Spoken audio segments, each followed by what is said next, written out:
Assalamualaikum warahmatullahi wabarakatuh.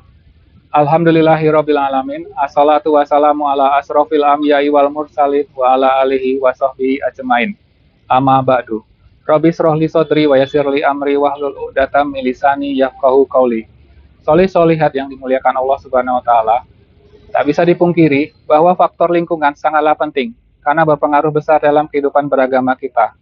Lingkungan dan orang-orang yang bisa saling menguatkan dan saling menasehati dalam kehidupan kita akan menunjang kualitas keimanan kita.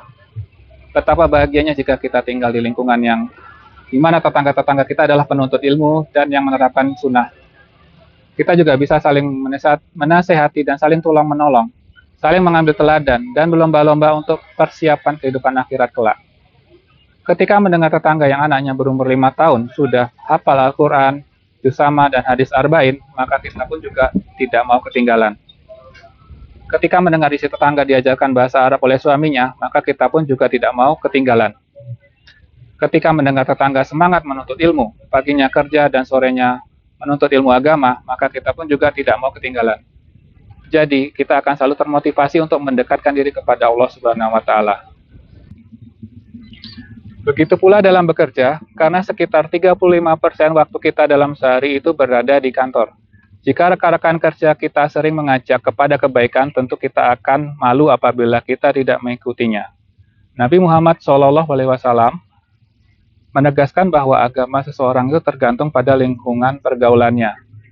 Beliau bersabda, "Ar-rajulu ala dini khalilihi falyanzur ahadukum ma yukhalilu." Yang artinya, seseorang itu akan mengikuti agama teman dekatnya atau lingkungan pergaulannya.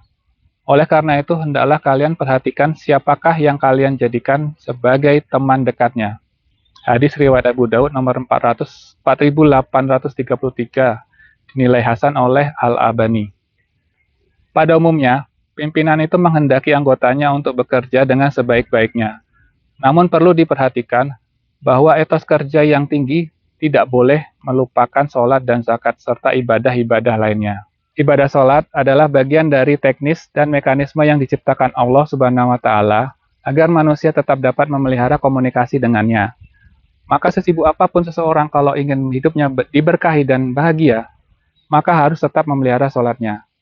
Setelah memperoleh hasil dari pekerjaannya, kita dituntut untuk memberikan hak-hak saudara kita yang kurang beruntung, yaitu fakir miskin, dengan cara membayar zakat.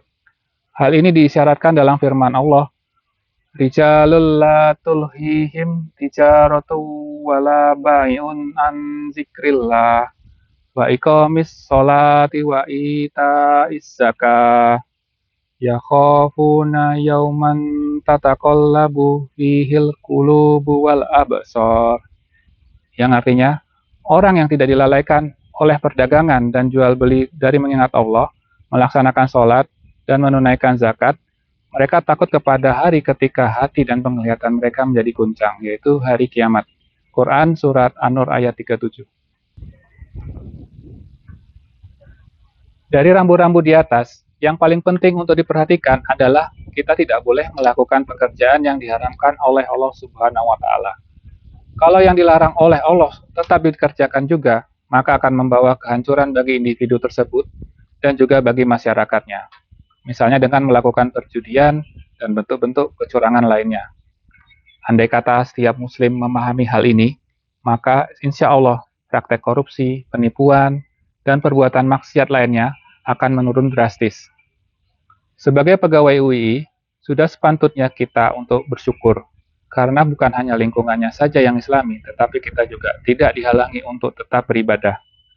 Banyak program-program pembinaan rohani untuk dosen dan karyawan. Sebagai contoh adalah tersedianya fasilitas ibadah, baik berupa musola yang tersebar di setiap gedung, maupun masjid sebagai pusat ibadah bersama di tingkat universitas. Seperti yang pernah disampaikan oleh Pak Rektor, Prof. Fatul Wahid, jika kita ikhlas bekerja membantu para pencari ilmu, insya Allah akan mendapatkan pahala. Karena salah satu misi UI adalah membentuk tenaga ahli dan sarjana muslim yang bertakwa, berakhlak, terampil, berilmu amalia, dan beramal ilmiah. Demikianlah yang bisa saya sampaikan. Semoga dapat bermanfaat untuk kita semua.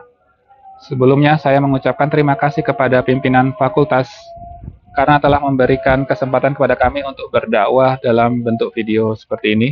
Semoga program dakwah ini dapat berlanjut dan menjadi bagian kecil dari upaya kita menciptakan lingkungan yang islami dan akan meningkatkan keimanan kita. Terlebih dan kurang saya mohon maaf, karena yang benar datangnya dari Allah Subhanahu wa Ta'ala dan yang salah datangnya dari saya sendiri. Batu gunung berbongkah-bongkah, mengalir air terjun sungguh indah.